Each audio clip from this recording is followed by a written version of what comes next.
Hello, welcome to my channel রানার রান্নাঘর।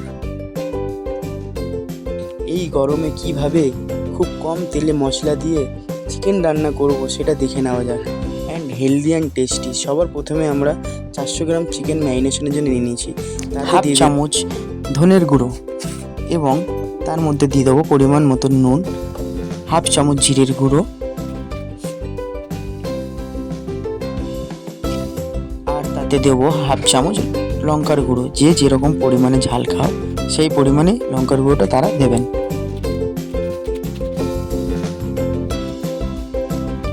এবং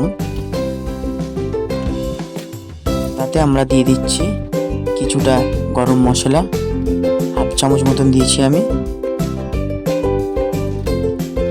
আর দিয়ে দিচ্ছি হাফ চামচ হলুদের গুঁড়ো।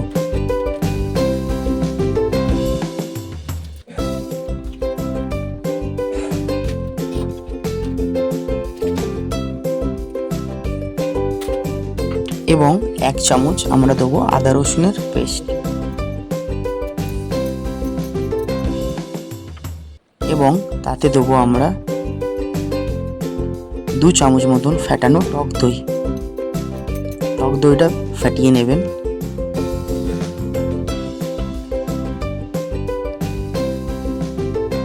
এবং ভালো করে একটি কিছুর সাহায্যে আপনারা এটিকে মাখিয়ে নেবেন। মাখিয়ে ভালো করে রেখে দেবেন ফ্রিজে 1 ঘন্টার জন্য। 1 ঘন্টার বেশি রাখলে সেটাও ভালো, না রাখলেও ভালো, সেটা আপনাদের উপর, আপনি কতক্ষণ রাখছেন না রাখছেন। 1 ঘন্টা মিনিমাম রাখতে হবে। তারপরে আমরা কড়াই নিয়ে নেবো একটি। কড়াইতে 2 চিপি মতন তেল দিয়ে দেবো। আমরা তেলের পরিমাণটা খুবই কম ইউজ করছি, যত কম পারবেন আপনারা তত কম ইউজ করতে পারেন। আমি 2 চিপি করলাম, আপনারা যদি পারেন 1 চিপিতে করতে পারেন। দিয়ে তেলটিকে ভালো করে কড়াইতে নাড়াচাড়া করে নেবেন।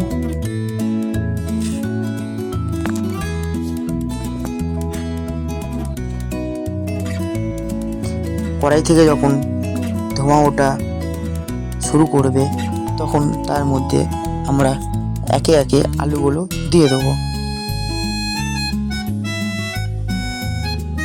আলুগুলো ভালো করে নাড়িয়ে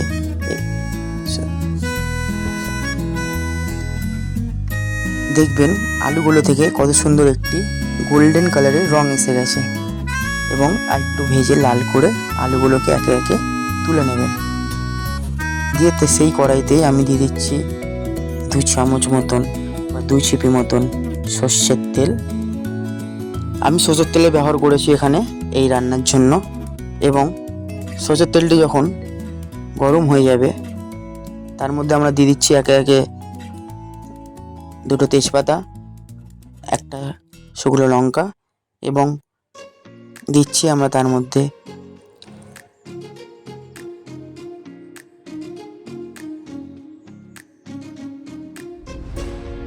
2টো এলাচ, কিছুটা দারচিনি এবং 2টো লবঙ্গ দিয়ে আমরা এটিকে একটুখানি নাড়াচাড়া করে 10-15 সেকেন্ড মতন। তারপর আমরা দিয়ে দেবো একটি মিডিয়াম সাইজের কুচনো পেঁয়াজ। পেঁয়াজটিকে ভালো করে গোল্ডেন ফ্রাই কালার যতক্ষণ না আসছে ততক্ষণ আপনারা এপিট ওপিট করে ভাজতে থাকুন। কড়াইটা লেগে যেতে পারে, তার জন্য আপনারা একটু ঘন ঘন নাড়বেন।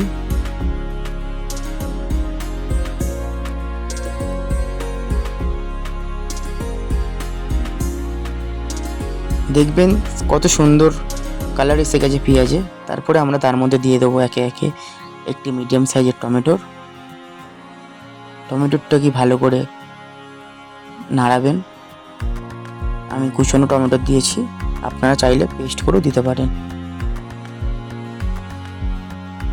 তার মধ্যে আমরা অ্যাড করে দিচ্ছি 1 চামচ নুন অ্যাড করলে টমেটোটি তাড়াতাড়ি সিদ্ধ হয়ে যায়। একটু আমরা জল দিয়ে নিলাম, যেহেতু কম তেলে রান্না, তা সেই কারণে তলা লেগে যেতে পারে, তাই একটু জল দিয়ে আমরা আদা রসুনের পেস্ট দিলাম হাফ চামচ মতো। আর আমরা দিচ্ছি হাফ চামচেরও কম হলুদের গুঁড়ো, হাফ চামচেরও কম ধনের গুঁড়ো, হাফ চামচ কম জিরের গুঁড়ো,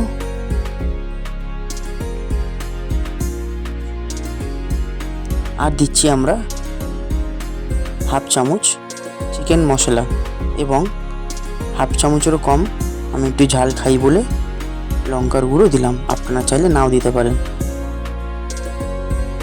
দিয়ে মশলাটি আমরা ভালো করে সুন্দর করে কষে নেব। কষে দেখবেন যখন তেল ছেড়ে দিয়েছে তখন আমরা ম্যারিনেশন করা চিকেনটি দিয়ে দেবো। চিকেনটি দিয়ে আমরা ভালো করে সুন্দর করে নাড়াবো।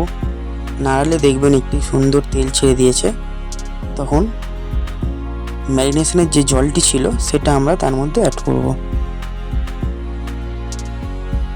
আবার সেম প্রসেস, ভালো করে কষুন।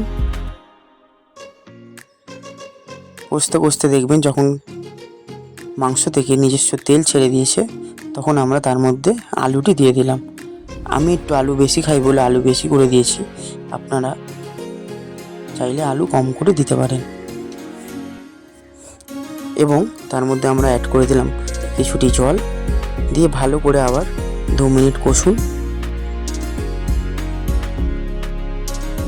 তারপরে আমরা পরিমাণ মতন জল দিয়ে দেবো।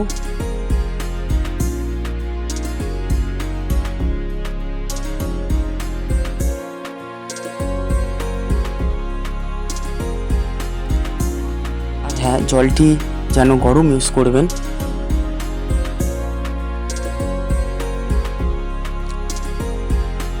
যে যেরকম ঝোল খান সেই পরিমাণ মতন ঝোলে জল দেবেন।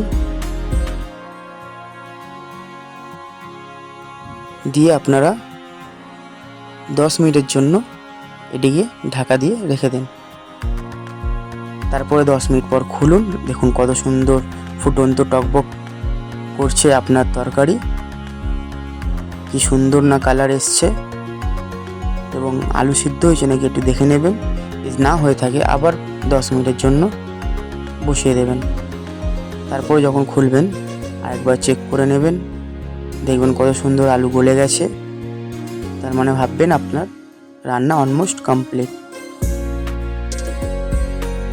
দিয়ে আর কি একটু ধনেপাতা দিয়ে 1 মিনিট রেখে দিন। রেখে নেওয়ার পরেই গার্নিশিং করুন প্লেটে। দেখুন কি সুন্দর তুলতুল করছে আমাদের মাংস, নরম সুন্দর, জাস্ট মুখে দিলেই গলে যাবে। যদি ভিডিওটি আমাদের ভালো লেগে থাকে তাহলে লাইক সাবস্ক্রাইব করতে ভুলবেন না। Thank you, tata.